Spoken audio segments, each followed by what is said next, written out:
te alabo, religiosa y de vida sacerdotal con cada uno de ustedes. También nos ponemos en manos del Espíritu Santo, que sea Él el que ilumine también este momento de gracia y de bendición. Espíritu Santo, ilumínanos y santifícanos. Espíritu Santo, Espíritu Santo, ilumínanos y santifícanos. San Agustín, Ruega por nosotros. bueno, tengo que llamar a San Agustín porque es mi padre. Soy sacerdote agustino, tal vez para quienes no me conozcan. Bien, Anita me ha pedido que comparta con ustedes el tema del sacerdocio y de la Eucaristía. Yo he querido titular este tema así: la Eucaristía y el sacerdocio, sacramentos de fragilidad en favor de los hombres. Repito, la Eucaristía y el sacerdocio, sacramentos de fragilidad en favor de los hombres. Respecto al título que le he dado, especialmente refiriéndome al sacramento de la Eucaristía, sé que puede parecer un poco extraño que hable de la Eucaristía como sacramento de fragilidad, ya que comúnmente nosotros escuchamos que la Eucaristía es sacramento de unidad, que la Eucaristía es sacramento de fe, que la Eucaristía es sacramento de caridad, sacramento admirable, sacramento de redención. Pero nunca se habla de la Eucaristía como sacramento de fragilidad. Lo mismo respecto al orden sacerdotal. Bien, esto es precisamente lo que pretendo, con la ayuda de Dios, desarrollar durante esta reflexión, haciendo notar que en ambos sacramentos la fragilidad los rodea, pero es allí precisamente donde reside todo su poder y todo su sentido. La reflexión la voy a desarrollar a partir de 4 momentos o acontecimientos de la vida del Señor que llamaré momentos eucarísticos. Eucarísticos porque todos estos momentos tienen relación directa con el sacramento de la Eucaristía. Dichos momentos están rodeados de la fragilidad divina, de la lógica de lo ordinario, de lo que no cuenta, de aquello que supera los sentidos y pareciera a los ojos del mundo el más grande sinsentido. El primero de estos momentos es la encarnación. La Eucaristía, aunque fue instituida el Jueves Santo, nace, por decirlo así, con la carne de Cristo. Carne que sabemos fue tomada de la Santísima Virgen María. El Señor recibe su carne y su sangre de María. Vamos a leer rápidamente el pasaje de la Anunciación, de la Encarnación. Sé que todos lo conocemos, pero sé que nos dará una nueva luz en este contexto.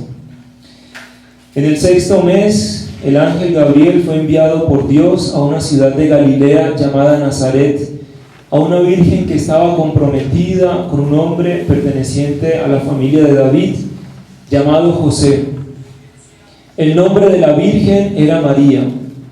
El ángel entró en su casa, la saludó diciendo: alégrate, llena de gracia, el Señor está contigo.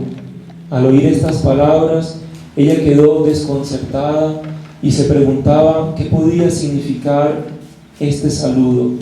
Pero el ángel le dijo: no temas, María, porque has hallado gracia delante de Dios.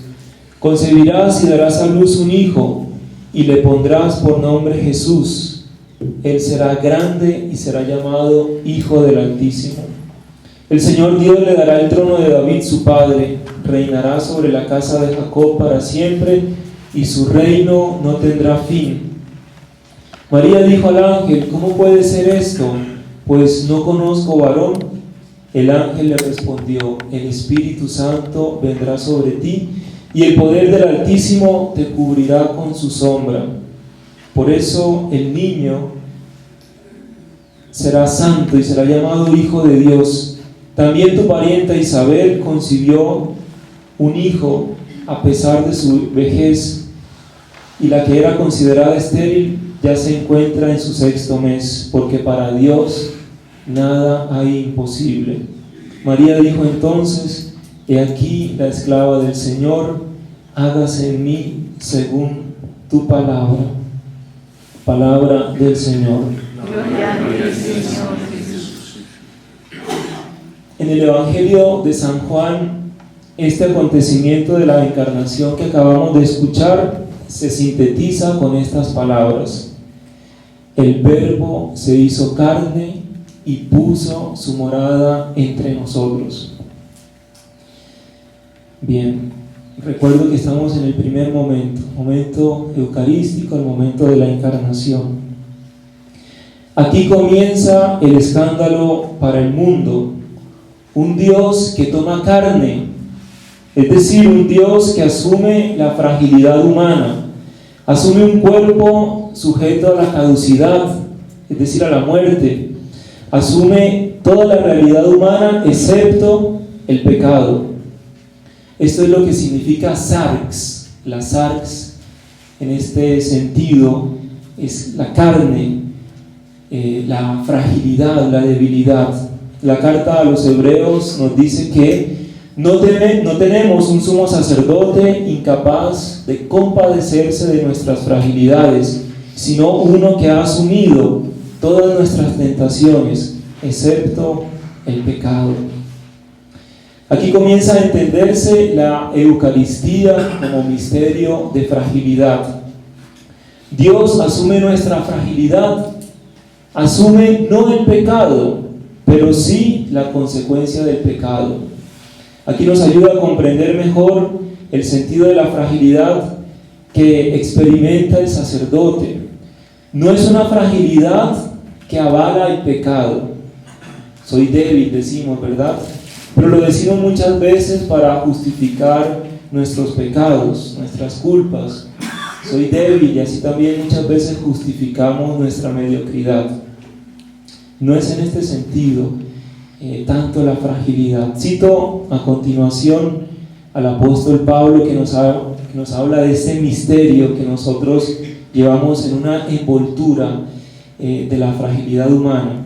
Dice así el apóstol: por esto, misericordiosamente investidos de este ministerio, no desfallecemos, antes bien hemos repudiado el silencio vergonzoso, no procediendo con astucia ni falseando la palabra de Dios, al contrario, mediante la manifestación de la verdad.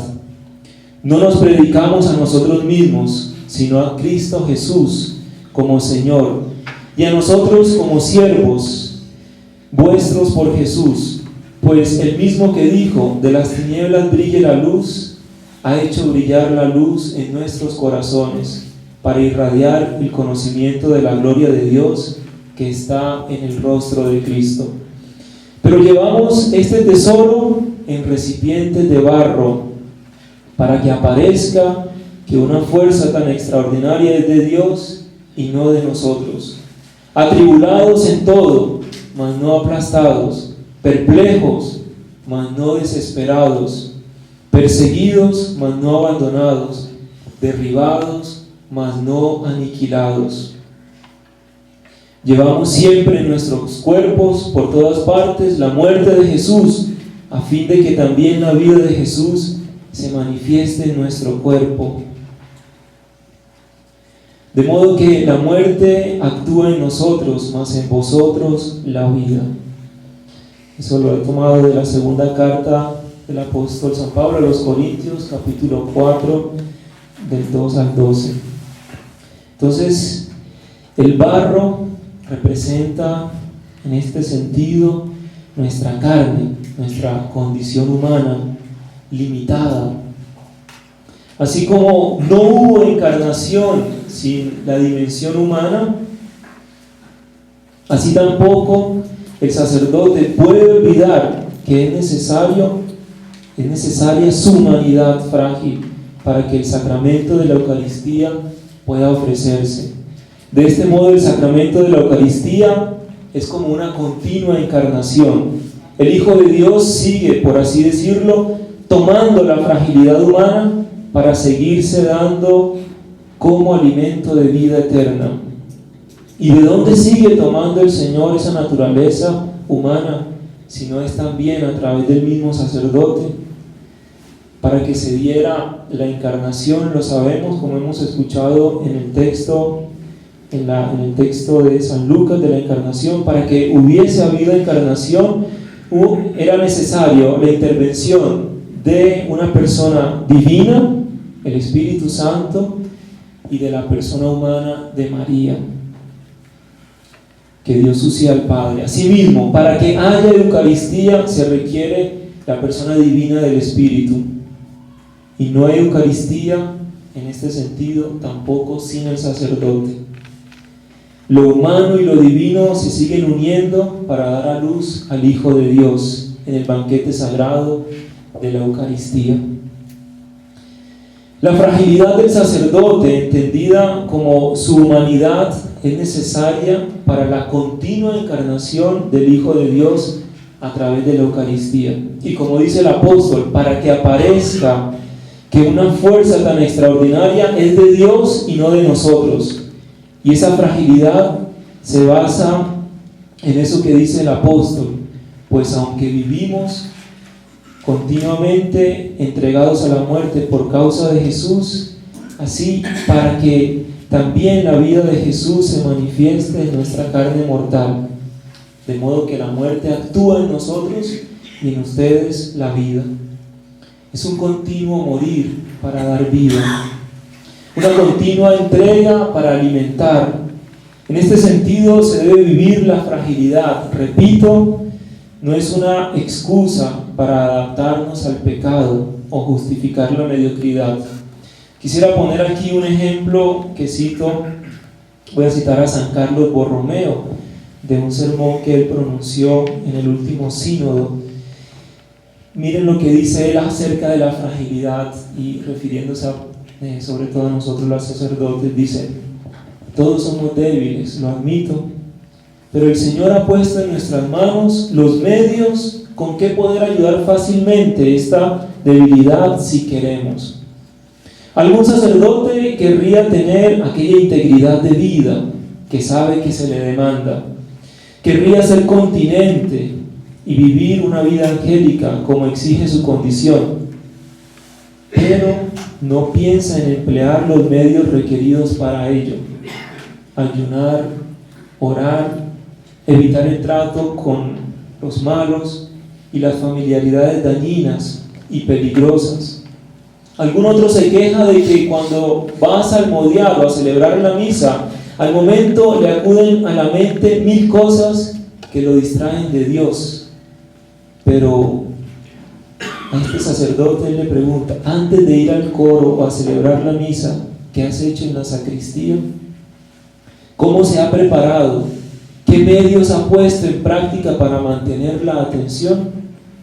¿Quieres que te enseñe cómo irás progresando en la virtud? Y si ya estuviste atento en el coro, ¿cómo la próxima vez lo estarás más aún y tu culto será más agradable a Dios? Oye lo que voy a decirte: si ya arde en ti el fuego del amor divino, por pequeño que éste sea, no lo saques enseguida, no lo expongas al viento, mantén el fogón protegido para que no se enfríe y pierda el calor. Esto es, aparta cuanto puedas las distracciones, conserva el recogimiento, evita las conversaciones inútiles. ¿Estás dedicado a la predicación y a la enseñanza? Estudia y ocúpate en todo lo necesario para el recto ejercicio de este cargo. Procura antes que todo predicar con tu vida y costumbres, no sea que al ver que una cosa es lo que dices y otra cosa lo que haces, se burlen de tus palabras meneando la cabeza. Ejerces la cura de las almas, no por ello olvides la cura de ti mismo, ni te entregues tan pródigamente a los demás, que no quede para ti tiempo, que no quede ni para ti mismo tiempo, ni te entregues tan ciertamente que te acuerdes de las almas a cuyo frente estás, pero no de manera que te olvides de ti. Sabedlo, hermanos, nada es tan necesario para los clérigos como la oración mental. Ella debe preceder, acompañar y seguir nuestras acciones. Salmodiaré, dice el salmista, y entenderé. Si administro los sacramentos, hermano, medita lo que haces. Si celebras la Santa Misa, medita lo que ofreces. Si salmodias en el coro, medita a quién hablas y qué es lo que hablas. Si diriges las almas, medita con qué sangre han sido lavadas. Y así hacedlo todo con espíritu de caridad. Así venceremos fácilmente las innumerables dificultades que inevitablemente experimentamos cada día. Así tendremos las fuerzas para dar a luz a Cristo en nosotros y en los demás. Cierro ya la citación de San Carlos Borromeo. Entonces, hay una debilidad que se asume y otra que se combate. Por ejemplo, el sacerdote que ora y que pide oración no es precisamente el más fuerte, sino el más débil de todos. El sacerdote que ora y pide oración no es el más fuerte, sino es el más débil de todos, pero también es el más sabio de todos. Solo el que se considera débil pide oración. El que se cree fuerte ni hace ni pide oración, ni le interesa que oren o no por él. Y aquí tenemos una gracia muy grande. Este retiro, lo decía ayer, muy especial porque están aquí personas especiales que nos acompañan con su oración, a las que también nos estamos encomendando para que oren por nosotros. No solamente su oración, sino su vida, su sacrificio. Y estamos aquí los sacerdotes, no los más fuertes, estamos aquí los sacerdotes más débiles. Volviendo a la encarnación, la Eucaristía es instituida con el sacerdocio.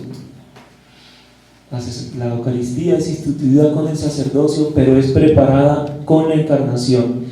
La encarnación y la Eucaristía, debemos tener en cuenta también, no prescinden de María, no la dejan aparte. Igualmente, el sacerdocio no puede prescindir de la Madre, ya que si la Eucaristía y María son un binomio inseparable, como lo enseña el magisterio de la Iglesia, sacerdocio, Eucaristía y María igualmente son inseparables. San Agustín decía, comentando el episodio de la encarnación, decía: el verbo es el esposo, la carne la esposa, y el tabernáculo el vientre de la Virgen. ¿Qué dice el apóstol? Serán dos en una sola carne. Gran misterio es este, y yo lo digo refiriéndome a Cristo y a la Iglesia. Y el Señor, que dice en el Evangelio, así que ya no son dos, sino una sola carne. Eran dos y se hacen uno en el verbo y la carne, un solo hombre. Así también la Eucaristía, sacerdocio, María, de alguna manera se convierten como una sola carne. Vamos a pasar a un segundo momento eucarístico. Este segundo momento es el discurso del pan de vida. Es un discurso bastante largo, ocupa casi todo el capítulo 6 del Evangelio de San Juan. Pues no tendremos tiempo aquí para leerlo, pero yo supongo que ya más o menos lo conocemos. Bien sabemos que en la Eucaristía nos alimentamos, por decirlo así, de dos mesas. Dos mesas se nos ofrecen en cada Eucaristía: la mesa de la palabra de Dios y la mesa del cuerpo y la sangre de Cristo. En el capítulo 6 encontramos este discurso conocido como el discurso del pan de vida. Y precisamente este discurso nos conecta con estas dos mesas en las que el cristiano se alimenta en la Santa Misa: el pan de la palabra y el pan de la Eucaristía. Dos maneras en las que el Señor se hace presente y verdaderamente nos alimenta. Dos presencias, a través de la palabra y a través de la Eucaristía misma.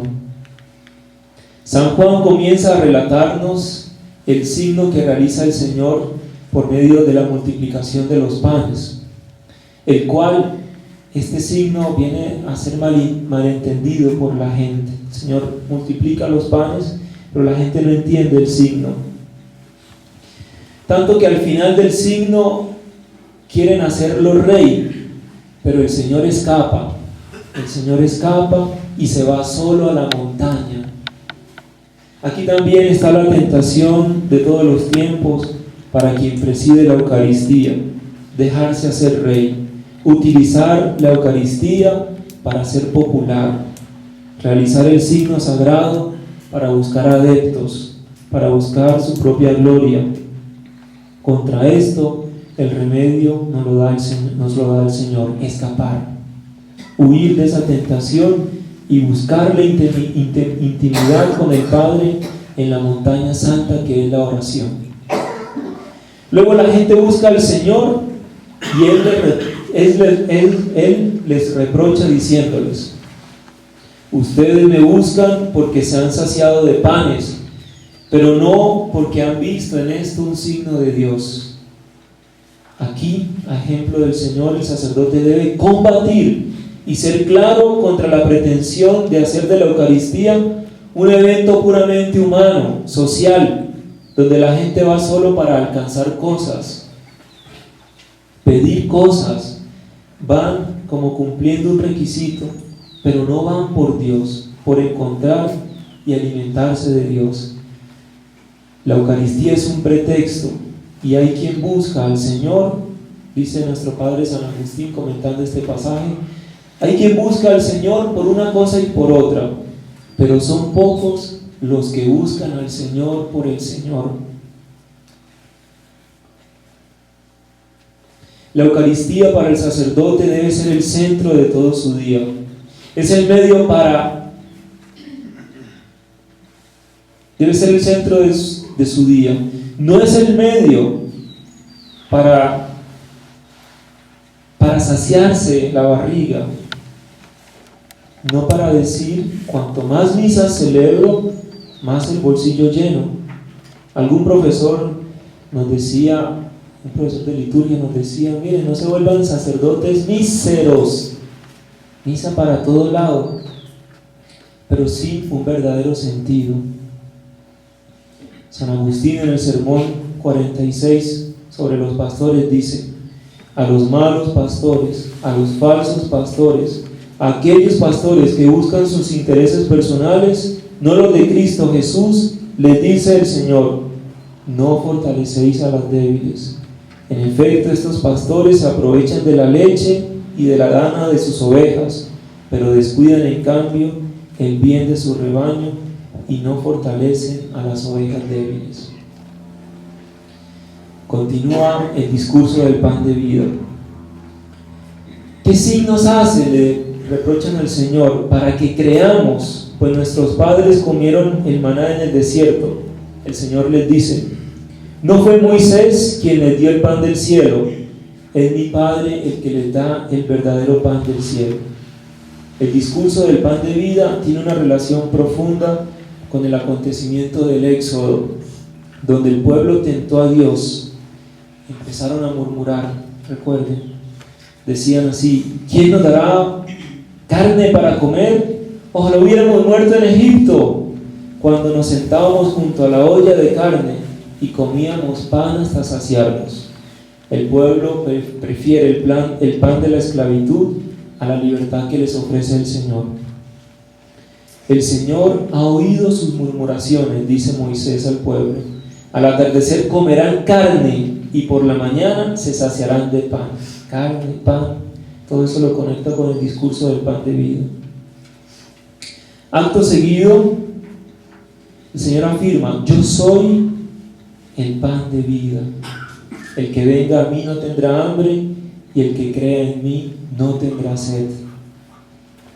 Los judíos murmuraban. Miren, aquí también se conecta con el Éxodo. La gente murmuraba allá en el desierto. Aquí también los judíos murmuran. Murmuran porque había dicho: yo soy el pan que ha bajado del cielo. Y decían: ¿no es este Jesús, el hijo de José, cuyo padre y madre conocemos? ¿Cómo puede decir ahora: he bajado del cielo? Jesús le respondió: no murmuren entre ustedes.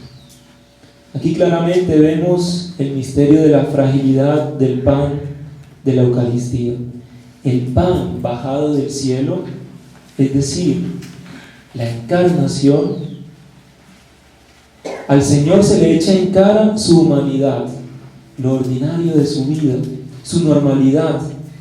En la murmuración se muestra y se le echa en cara su condición humana. ¿No es este el hijo de José? ¿No es este el hijo de fulano? Es un hombre cualquiera. Y es precisamente en esto ordinario, en esta carne, en esto cotidiano, donde se muestra lo extraordinario, lo eterno, la plenitud, lo infinito. Muchas veces dicen que comida y murmuración van de la mano. Se murmura, se critica en las comidas, ¿verdad? En los eventos, en las mesas. Lo que debería ser motivo de comunión se convierte en motivo de división, de crítica mordaz. A veces nos pasa cuando tenemos reunión de clero, reunión, ¿cierto? Ya en las comidas nos gusta hablar del obispo, del superior. El Señor continúa a decirles: está escrito en los profetas, todos serán enseñados por Dios. De aquí se desprende el ministerio de la enseñanza. La Eucaristía es también el pan de la palabra, donde el Señor amaestra a su pueblo. Este pasaje está unido a estas palabras del libro del Deuteronomio. Dice así el libro del Deuteronomio: acuérdate de todo el camino que el Señor tu Dios te ha hecho recorrer durante estos 40 años en el desierto, para humillarte, para probarte, para conocer lo que había en tu corazón, si ibas o no a guardar sus mandamientos. Te humilló y te hizo pasar hambre, después te alimentó con el maná. Miren la conexión: maná, que tú no conocías ni habían conocido tus padres, para hacerte saber que no solo de pan vive el hombre, sino de todo lo que sale de la boca de Dios. Mateo será más explícito, dirá: de toda palabra que sale de la boca de Dios. Aquí entramos en una dimensión importante del sacerdote que celebra la Eucaristía, el pan de la palabra. Una vida eucarística es una vida de enseñanza de la palabra, y no solo en el momento de la celebración. Eucarístico significa que se extiende a toda la vida. El sacerdote tiene la importante misión de enseñar a tiempo y a destiempo. Debe proclamar siempre las verdades de la fe. La verdad que el Señor enseñó, Él mismo lo afirma, no es mía, es de mi Padre. Yo no hablo por mi cuenta, dice el Señor. El sacerdote no habla de sí mismo, sino de lo que la Iglesia le ha confiado, de lo que el mismo Señor le ha mostrado en su palabra. De esta palabra se llena como de una fuente de la cual debe dar a beber a todos. Como dice San Ambrosio, él debe llenarse del océano de las Escrituras. El sacerdote no habla para ganarse seguidores, no inventa doctrinas extrañas para agradar a los oídos del mundo. El estudio que realiza y el conocimiento que adquiere no le pertenece, es heredad de la Iglesia. Lo que sabe se lo debe a la Iglesia, por eso no puede abusar de su conocimiento, pues él no habla por su cuenta, sino que habla de lo que la Madre Iglesia le ha encomendado. ¿Cuántos abusos no escuchamos por parte de los ministros de la palabra de Dios? ¿Cuántas ideas doctrinas e ideologías extrañas se predican desde la mesa de la palabra. ¿Cuántas teologías no desvían el corazón de los creyentes? Aquí tendremos que aprender de los padres de la iglesia. Para los padres de la iglesia, doctrina y salvación van unidas. Lo que tú digas afecta a la salvación del otro. Y los padres en esto eran claros. Ellos defendían no doctrinas, no cosas, no elucubraciones. Muchos de esos obispos, por ejemplo San Atanasio, fue desterrado 5 o 6 veces por defender que Jesús era el Hijo de Dios. Y cuando todos los obispos de ese tiempo y el emperador y toda la corte estaba en favor de la doctrina arriana que decía Jesús no puede ser Dios, San Atanasio decía Jesús es Dios, Jesús no es un hombre, no es solo hombre, es hombre y Dios. Ellos defendían la doctrina con su vida. ¿Por qué? Doctrina y salvación van unidas.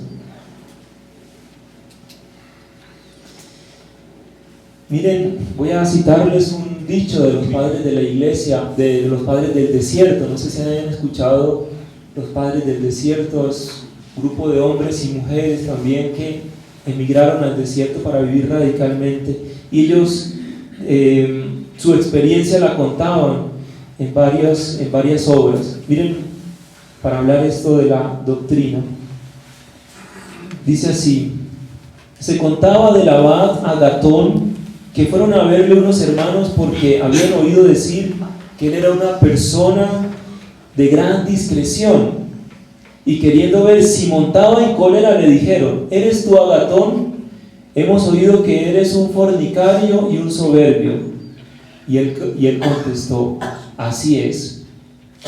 Y volvieron a decirle: ¿eres tú Agatón, el charlatán y el calumniador? Y respondió: yo lo soy. Y de nuevo le dicen: ¿eres tú Agatón, el hereje? Y les dijo: no soy hereje. Y le preguntaron: entonces dinos, ¿por qué habiéndote dicho tantas palabras injuriosas las has llevado con paciencia? En cambio, al llamarte hereje, ¿no lo has soportado? Agatón respondió: las primeras injurias me las atribuyo, porque de ello resulta un provecho para mi alma. En cuanto que me llamáis hereje, no lo admito, porque significa separación de Dios, y yo no quiero por nada de este mundo separarme de Dios. La herejía, que ya esa palabra no se utiliza, pero en el fondo es herejía. Las doctrinas extrañas y todas estas cosas que a veces se inventan, es separación de Dios. Miren, este hombre dejó que le dijeran fornicario, soberbio, charlatán, pero no permitió que le dijeran hereje, por ser separación de Dios. Al oírle se admiraron de su discreción y se fueron muy edificados. Queridos hermanos, tenemos la tentación de acomodar la enseñanza de la iglesia basada en la revelación, acomodarla y sujetarla a las modas del tiempo, a las enseñanzas mundanas, a las ideologías modernas. Una cosa es llevar el mensaje de la salvación adaptándolo al mundo actual para que el mundo comprenda mejor el Evangelio. Otra cosa es traicionar la verdadera doctrina para agradar al mundo. El Señor en este discurso nos enseña a no suavizar, traicionando la verdad. Él mismo les va hablando más radicalmente con su identidad eucarística. Ya han murmurado porque Él ha dicho: yo soy el pan bajado del cielo. Ahora continúa y radicaliza su discurso. Amén, amén les digo. Capítulo 6, versículos 53-54, dice el Señor: amén, amén les digo, si no comen la carne del Hijo del Hombre y beben su sangre, no tienen vida en ustedes mismos. Continúa en el versículo 54, dice literalmente: el que traga, el que mastica mi carne. En las traducciones dice el que coma, pero en el texto griego cambia. La primera vez dice el que come mi carne y usa un verbo, el verbo fago.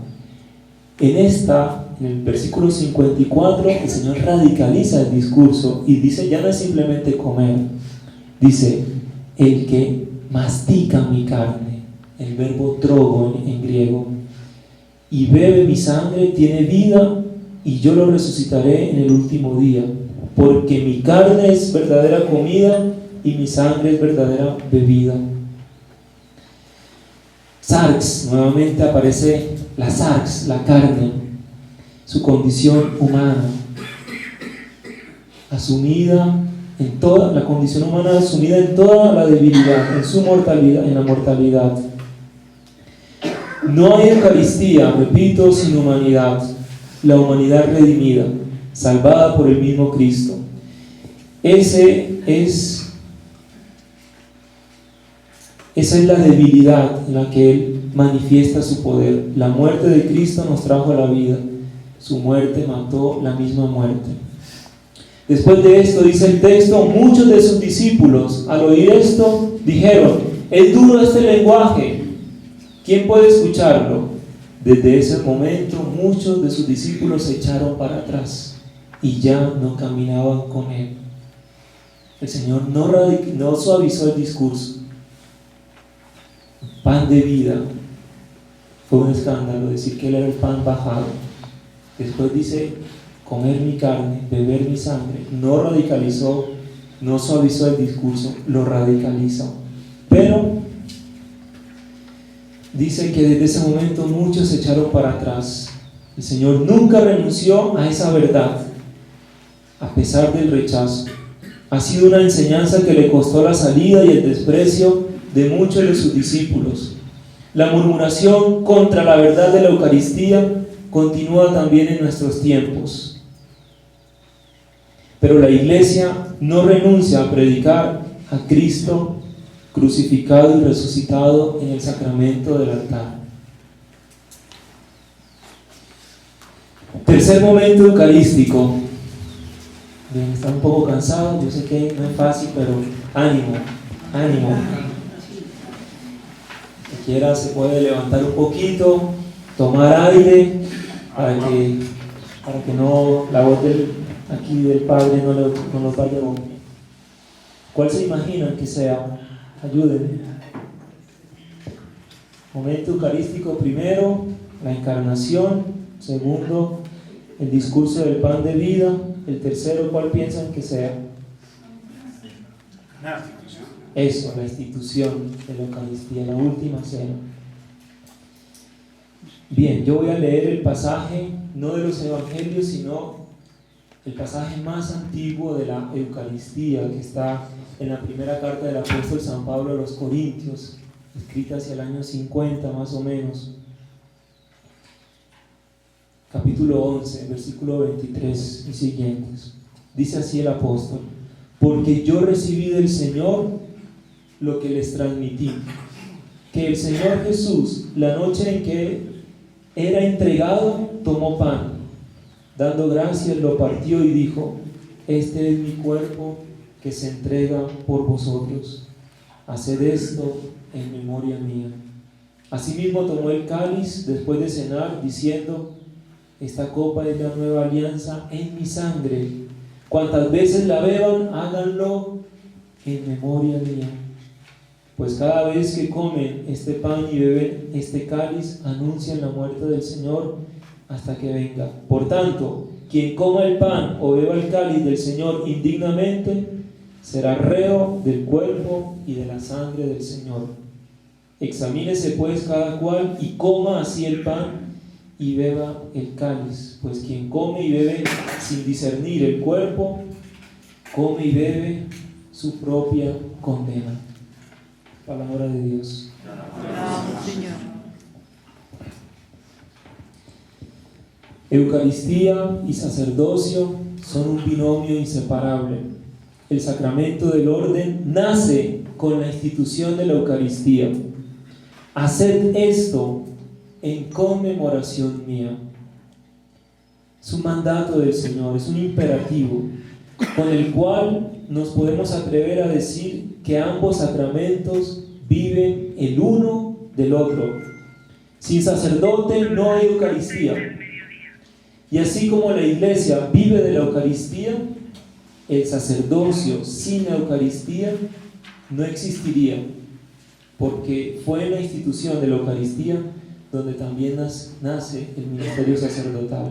Haced esto en memoria mía. En esta palabra se instituye la Eucaristía y se instituye el sacerdocio. Volviendo al título de esta reflexión, Eucaristía, sacerdote y sacerdocio como sacramentos o misterios de fragilidad, aquí también podríamos preguntarnos por qué razón en este contexto la Eucaristía y el sacerdocio son sacramentos de fragilidad. El Señor instituye el sacramento de la Eucaristía y del orden en medio de la oración, de la acción de gracias, en medio del amor que se abaja, demostrando a los suyos, demostrándolo cuando le lava los pies a sus discípulos. Pero sobre todo se instituye, y todos los relatos del Nuevo Testamento al hablar de la Eucaristía insisten en esto: el Señor Jesús, la noche en que era entregado, en que era traicionado, el divino sacramento es instituido en medio de la traición de Judas. Lo instituye sabiendo que uno de los suyos lo va a entregar. Lo instituye sabiendo que todos le abandonarán, herirán al pastor y se dispersará el rebaño. Instituye el sacramento anunciando las negaciones de su apóstol, de Pedro, a quien ya había colocado como fundamento apostólico para su iglesia. Uno y otro sacramento se instituyen en medio de este hecho, de este drama doloroso.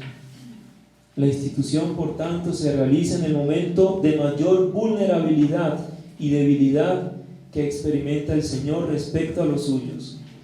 Lo hace cuando se dirige a su muerte. San Agustín dice con razón: el amor conduce a la muerte. El verdadero amor conduce a la muerte, comentando esas palabras de la última cena: los amó hasta el fin. Toda la carga de este momento eucarístico viene a ser como liberada a través de la sangre y la angustia vivida por el Señor en el huerto de Getsemaní. Getsemaní es el siguiente movimiento de la institución de la Eucaristía. Por eso quiero unir Getsemaní con el momento de la Eucaristía. La sangre que el Señor había instituido sacramentalmente empieza a ser derramada en aquel sudor de sangre. Aquella pasión y dolor vienen de dentro.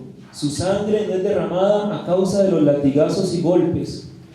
Esa sangre sale de la violencia del pecado de todos los tiempos, de su cuerpo y sangre profanados en tantas iglesias por sus ministros y por sus ministros. La traición de Judas, el abandono y la incomprensión de muchos de sus discípulos son realidades que duran hasta el fin de los tiempos. Y en Getsemaní el Señor seguramente experimenta este dolor. Quisiera aquí citarles una reflexión del entonces cardenal Joseph Ratzinger. Él hizo una reflexión sobre la tercera caída en el Via Crucis que se celebra cada año en Roma. Miren lo que él dice: ¿qué puede decirnos la tercera caída de Jesús bajo el peso de la cruz? Quizá nos hace pensar en la caída de los hombres, en que muchos se alejan de Cristo, en la tendencia a un secularismo sin Dios. Pero ¿no deberíamos pensar también en lo que debe sufrir Cristo en su propia iglesia? ¿En cuántas veces se abusa del sacramento de su presencia? Y en el vacío y maldad de corazón donde entra a menudo. ¿Cuántas veces celebramos solo nosotros sin darnos cuenta de que Él está allí? ¿Cuántas veces se deforma y se abusa de su palabra? Qué poca fe hay en muchas teorías y cuántas palabras vacías, cuánta suciedad en la iglesia y entre los que por su sacerdocio deberían estar completamente entregados a Él. Cuánta soberbia, cuánta autosuficiencia. Qué poco respetamos el sacramento de la reconciliación en el cual Él nos espera para levantarnos de nuestras caídas. También esto está presente en su pasión. La traición de los discípulos, la recepción indigna de su cuerpo y de su sangre es ciertamente el mayor dolor del Redentor, el que traspasa su corazón. No nos queda más que gritarle desde lo profundo del alma: Kyrie eleison, Señor, ten piedad, Señor, sálvanos.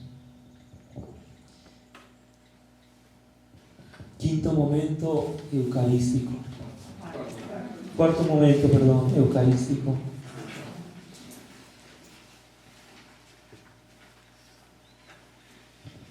El acontecimiento de la cruz del Señor unido a su resurrección. Hay un himno dedicado a la Eucaristía. Voy a comenzar este momento introduciéndolo con este himno, el Adoro te Devote, que suena pues mucho más hermoso en latín, pero voy a ponerlo en español. Lo introduzco para ir recogiendo toda la relación que hay entre encarnación, institución de la Eucaristía y la cruz del Señor y la Santísima Virgen María. Dice así este himno del siglo XIII, un himno hermosísimo, dice así: Salve, cuerpo verdadero, nacido de María Virgen, verdaderamente atormentado, inmolado en la cruz por el hombre, de cuyo costado traspasado manó agua y sangre. Sé para nosotros prenda en el trance de la muerte, oh Jesús dulce, oh Jesús piadoso, oh Jesús, Hijo de María. En la Eucaristía se perpetúa el sacramento de la muerte en cruz del Señor, y al mismo tiempo allí está siempre vivo. Allí experimentamos el poder de su resurrección. El acontecimiento pascual se renueva en cada Eucaristía. En cada Eucaristía se renueva todo lo que el Señor hizo, especialmente en su pasión, muerte y resurrección. Y aquí debemos recordar que en la cruz el Señor entrega a la Madre y lo entrega al discípulo. Y dice la encíclica Ecclesia de Eucaristía del Papa San Juan Pablo II: si en la Eucaristía se renueva toda la pasión del Señor, también se renueva la entrega de la Madre. Y eso es un gesto que a veces desconocemos. Cada vez que celebramos la Eucaristía, el Señor sigue entregando a María, porque la entrega suya fue en la cruz, y esa cruz se perpetúa en cada Eucaristía. Y se la entrega a Juan, y es cierto que en Juan están representados todos los discípulos, pero acuérdense que Juan fue hecho sacerdote en la Santa Cena. Por eso, cada vez, hermanos sacerdotes, que celebramos la Eucaristía, el Señor nos sigue entregando a la Virgen. Qué hermoso que en cada Eucaristía nosotros nos acordemos de esto, y que cada Eucaristía que celebremos, le demos gracias al Señor por esa presencia de María. La Iglesia enseña: María está presente en todas las celebraciones eucarísticas. Siempre María está allí en cada Eucaristía. Bien, en la última cena el Señor les dijo: este es mi cuerpo que se entrega por vosotros. El Cristo colgado en la cruz es la prueba de ello. En la Santa Cena había hecho el gesto de partir y de compartir ese pan. Verdaderamente encontramos en el ara de la cruz su cuerpo partido, su cuerpo que es entregado. En la última cena había dicho: este es el cáliz de mi sangre derramada por todos. Aquí en el madero el Señor derrama toda su sangre. De su costado traspasado sale sangre y agua. Oh misterio de debilidad que te perpetúas en cada altar eucarístico. También el sacerdote cada día dice: este es mi cuerpo, esta es mi sangre. Quisiera citar aquí a la venerable Concepción Cabrera de Armida, llamada Conchita. Miren lo que ella dice a su hijo jesuita que está a punto de ser ordenado. Le dice así: acuérdate, hijo mío, que al tener a Jesús en tus manos, en la sagrada forma, no dirás: este es el cuerpo de Jesús, esta es la sangre, sino que dirás: este es mi cuerpo, esta es mi sangre. Es decir, que debe existir una total transformación. Tú perdido en él, otro Jesús.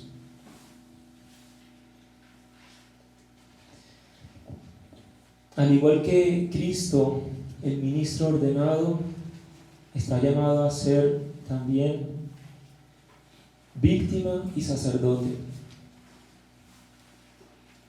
En el momento de la ordenación, el obispo nos dice: date cuenta de lo que haces, imita lo que celebras. Y miren lo que dice San Gregorio Nacianceno.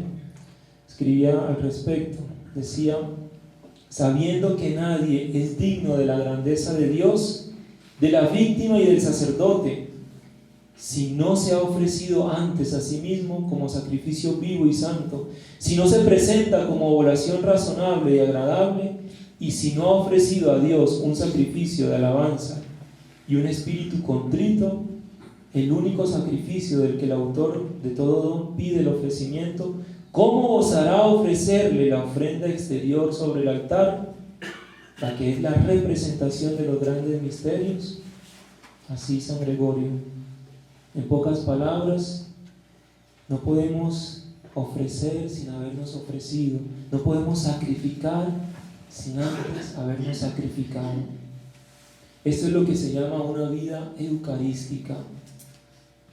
La Eucaristía debe prolongarse en la propia vida. Este es mi cuerpo, decimos. Es decir, esta es mi vida, mi condición frágil, que diariamente se entrega, se dona, y que en medio del cansancio, ustedes lo saben, hermanos sacerdotes, muchas veces tenemos que decir: sí, mi cuerpo se parte y se comparte, se entrega para la vida del mundo, se entrega para la vida de tus fieles, de tus hermanos de comunidad,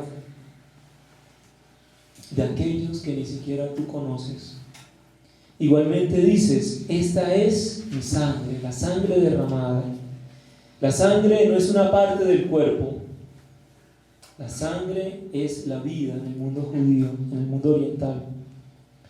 Cada vez que celebramos la Eucaristía, hacemos un pacto de sangre con el Señor.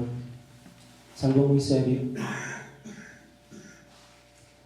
Cristo se compromete con su sangre y el sacerdote también se compromete con su sangre. Ambos se juegan la vida. Sacerdote y Cristo se juegan la vida, porque realizan un vínculo de sangre. Hacer un vínculo de sangre es algo muy sagrado, hermanos. Incluso, ustedes saben, los jóvenes, y a veces utilizan todo esto, las sectas satánicas. Hacer un vínculo de sangre es algo muy sagrado. Tomar la sangre del Señor es comprometerse a vida y muerte. El sacerdote está llamado con su propia vida a derramar la propia sangre, a morir. Aquí me vienen las palabras de un santo de la Iglesia Ortodoxa, San Siloán. Él decía: orar por los hombres significa derramar la propia sangre. Así también nosotros como sacerdotes podemos derramar la propia sangre. Bien, voy concluyendo. Al inicio del Evangelio de San Mateo, ya voy a unirlo a la resurrección. Al inicio del Evangelio, el Evangelio de Mateo, el evangelista cita la profecía de Isaías: mirad, la Virgen concebirá y dará a luz un hijo y le pondrán por nombre Emmanuel, que significa Dios con nosotros. Y el Evangelio de Mateo concluye así, es decir, el final del Evangelio concluye con lo mismo que inició: he aquí que yo estoy con vosotros todos los días hasta el fin del mundo. El Dios con nosotros se hace presente en modo especial en el sacramento del altar. Jesús resucitado cumple su promesa en el santo sacrificio, en la adoración eucarística. El Verbo encarnado sigue mostrándose humilde. La pobreza de las especies eucarísticas, el pan, el vino, son cosas muy sencillas, pobres. Son la continuación de la humildad y de la humillación que mostró al asumir nuestra carne, al nacer en un pesebre, al morir en una cruz. Cuando contemplamos la Eucaristía para adorarla, nos damos cuenta de esa fragilidad que encubre la presencia real, la potencia del amor del resucitado. Aquí quisiera unir esta idea de la fragilidad que vemos en el Santísimo Sacramento con esto. Cabe recordar que la conservación de las sagradas especies para los enfermos introdujo el culto de adoración en el que se reserva el Santísimo Sacramento para adorarlo fuera de la Eucaristía. Voy a repetir esta idea para unir esta a la fragilidad.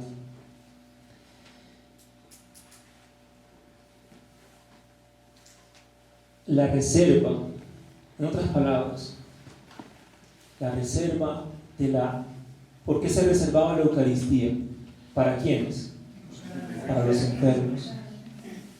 La Iglesia fue meditando y de allí, de esa reserva para los enfermos, para los frágiles, para los débiles, de esa reserva nace el culto eucarístico para adorar al Señor fuera de la Eucaristía. Yo aquí diría que la debilidad nos lleva a la adoración.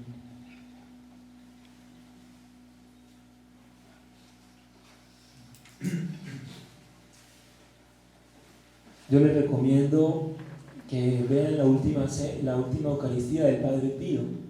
Ahí se resume todo esto que estoy diciendo. La última Eucaristía, la fragilidad, la enfermedad, la entrega, o también los últimos días de Juan Pablo II.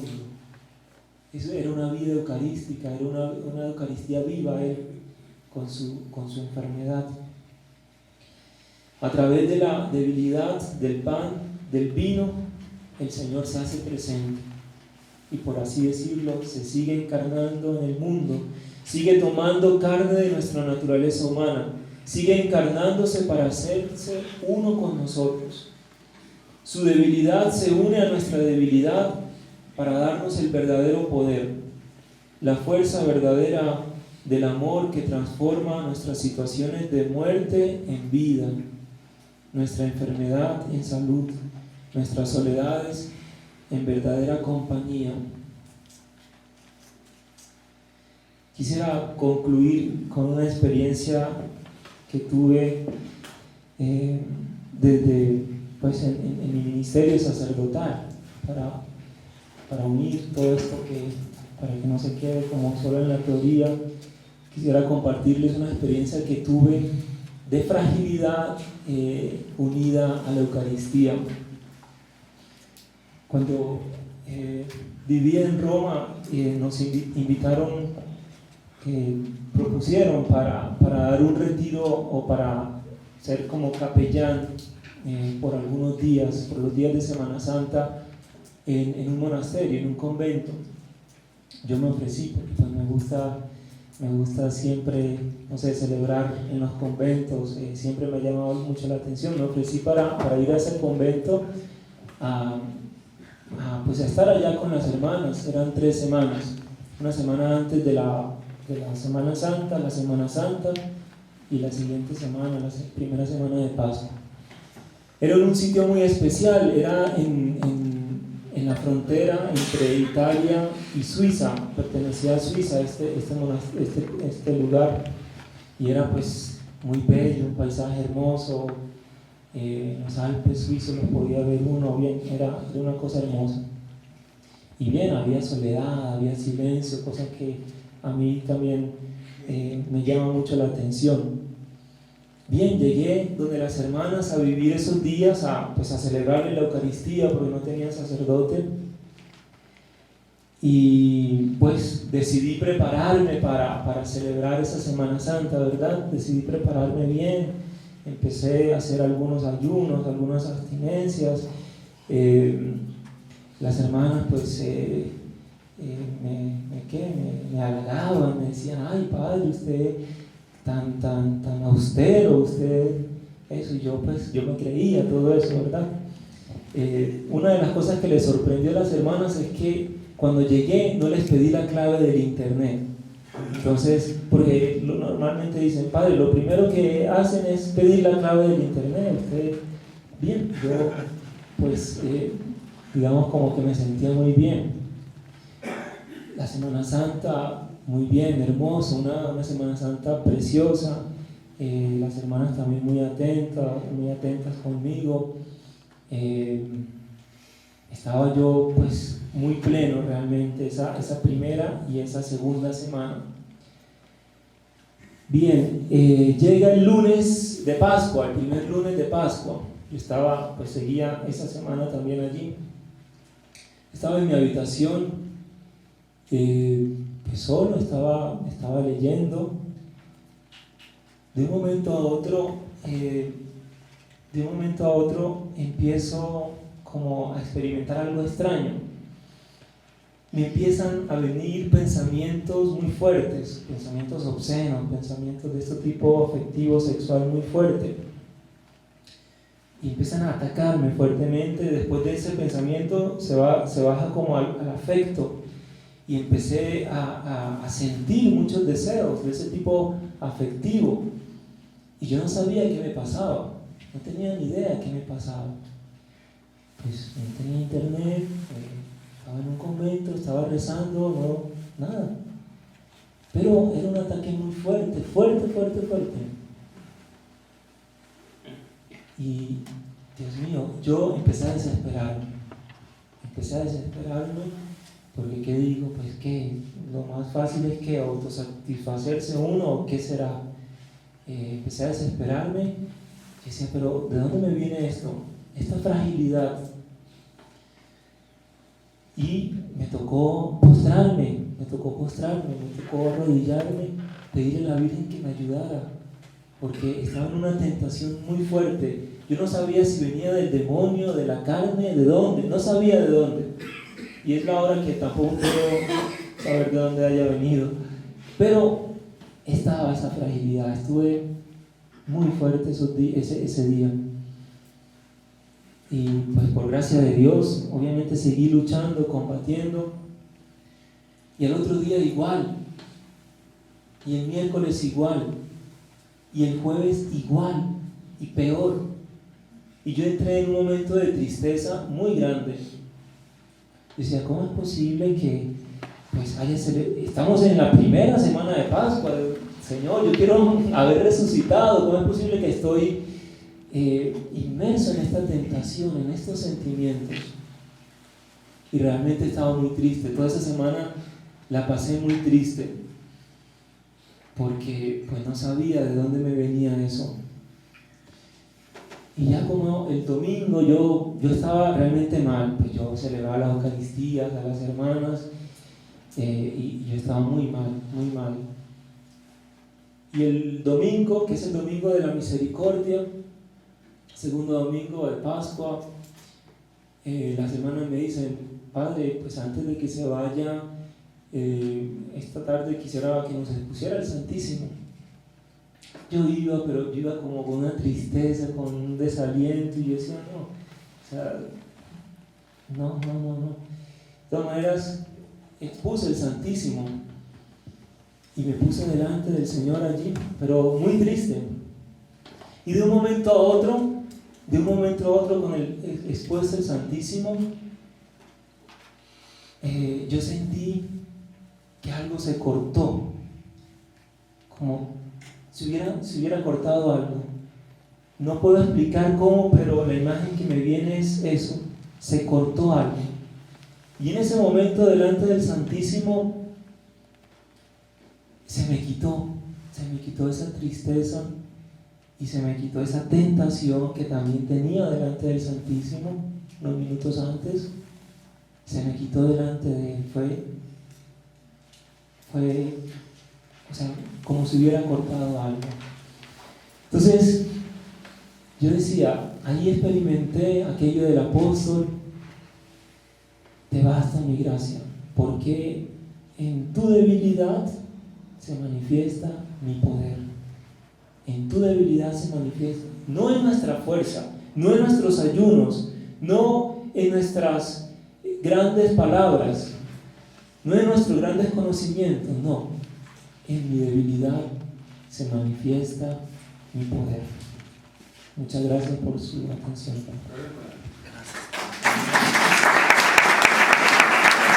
Te alabo, Señor, también en el descanso. Te alabo, Señor,